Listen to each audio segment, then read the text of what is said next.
আরে এখানে তো আপেল পড়ে আছে, যাই তাড়াতাড়ি কইরা লই।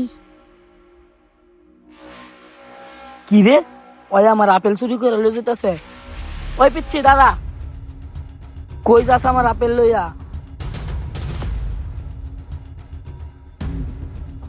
তোর এত বড় সাহস, তুই আমার আপেল চুরি করে লয়ে যা। ও মা গো, ওই জানতে আইসছে আমার আপেল চুরি করতে, তোরা যেন আমার আশেপাশে না দেখি।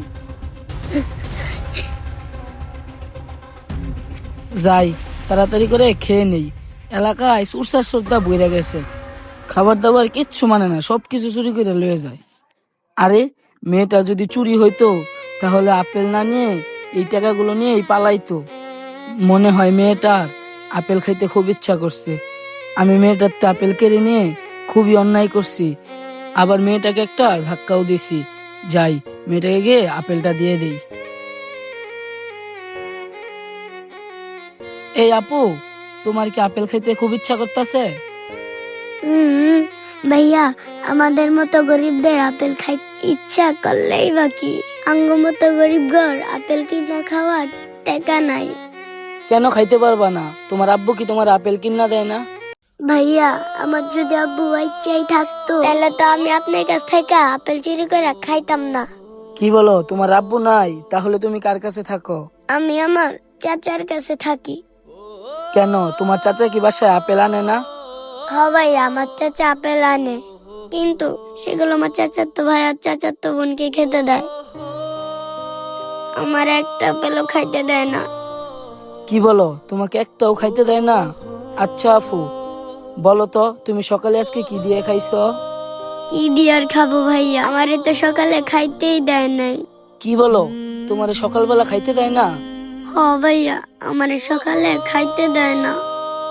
সারাদিনে যখন খাবার পৌঁছে যাইতে ধরে তখন চাচি আমারে কয়টা খাইবার দেয়। মেয়েটা ঠিকই বলছে, এই পৃথিবীতে বাবা মা ছাড়া সন্তানের কষ্ট কেউ বুঝতে চায় না।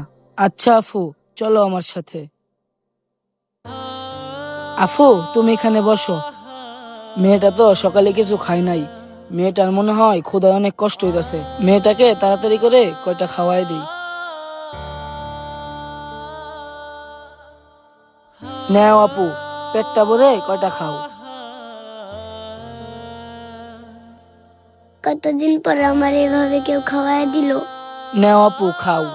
আমি যে কয়দিন এখানে কাজ করব, তোমার ক্ষুধা লাগলেই তুমি চলে আসবা, আমরা দুই ভাই বোন মিল্লা একসাথে খাবো। স্যার, এইদিকে কি দেখতেছেন স্যার? আচ্ছা কাইম সাহেব, ওইখানে একটা ছেলে দেখতেছি, ওই ছেলেটা কে? স্যার, ওই ছেলেটার কথা বলতেছেন? ওই ছেলেটা আমাদের এখানে লেবারের কাজ করে। কি বলেন, ওই ছেলে আমাদের এখানে লেবারের কাজ করে? কেন স্যার, ওই কি কিছু করছে? কোনো সমস্যা? না, কোনো সমস্যা না। ওই ছেলেটাকে দেখে মনে হচ্ছে অনেক দয়ালু। দেখলাম ও নিজের খাবার একটা অসহায় এতিম বাচ্চারে খাওয়াইতেছে।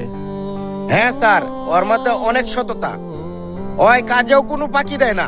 আচ্ছা ঠিক আছে, ওই ছেলেটার কাছে আমাকে নিয়ে চলেন। ঠিক আছে স্যার, আসেন।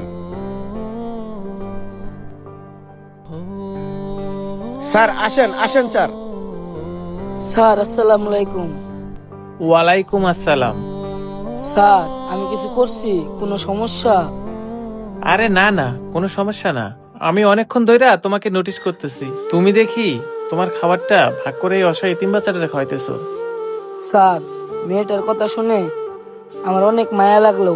মেয়েটার মা বাবা নেই, ওর চাচা চাচি নাকি ওরে 3 বেলা ঠিক মতো খাইতে দেয় না, আর যদিও দেয় পচাবাসি খাবার খেতে দেয়।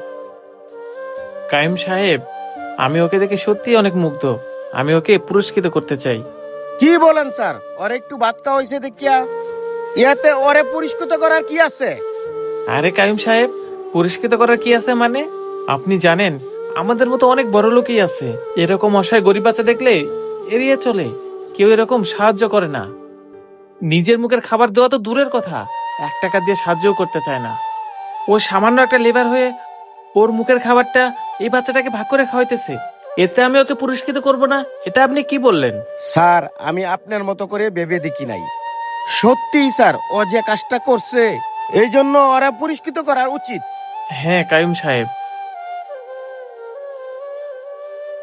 এই ছোট ভাই, এখানে কিছু টাকা আছে, তুমি এই টাকাটা রাখো। না স্যার, আমার টাকা লাগবে না। আল্লাহ আমার রিজিকে যা রাখছে তাতেই হবে, আমি কর্ম করে খেতে পারবো। ছোট ভাই, তোমার কথা শুনে আমার অনেক ভালো লাগছে, তুমি এই টাকাটা রাখো। না স্যার, টাকাটা লাগবে না, আপনি যে বলছেন এতে আমি অনেক খুশি। আরে রাখো, মনে করো এটা তোমার বড় ভাই তোমার উপহার দিছে। আচ্ছা ঠিক আছে, তুমি তাহলে খাওয়া দাওয়া করে কাজে লেগে যাও, আমরা এখন আসি। আচ্ছা স্যার, ঠিক আছে, আসসালামু আলাইকুম। ওয়ালাইকুম আসসালাম। আমাদের এই পৃথিবীতে এমন অনেক লোকই আছে যারা কিনা এরকম অসহায় বাচ্চা দেখলে সাহায্য না করে দূর দূর করে তাড়িয়ে দেয়। আসলে আমাদেরও একবার ভেবে দেখা উচিত, আল্লাহ যদি আমাদেরকে এরকম অর্থ সম্পদ না দিয়ে এরকম দরিদ্র এতিম পথশিশু বানাইতো, তাহলে আমাদের জীবন কিভাবে কাটতো। তাই আসুন আমরা এই সকল এতিম দরিদ্র পথশিশুর পাশে দাঁড়াই। আমাদের ভিডিওটি আপনাদের কাছে কেমন লাগলো? ভালো লাগলে বেশি বেশি লাইক কমেন্ট এবং শেয়ার করে সবাইকে দেখার সুযোগ করে দিবেন। ধন্যবাদ।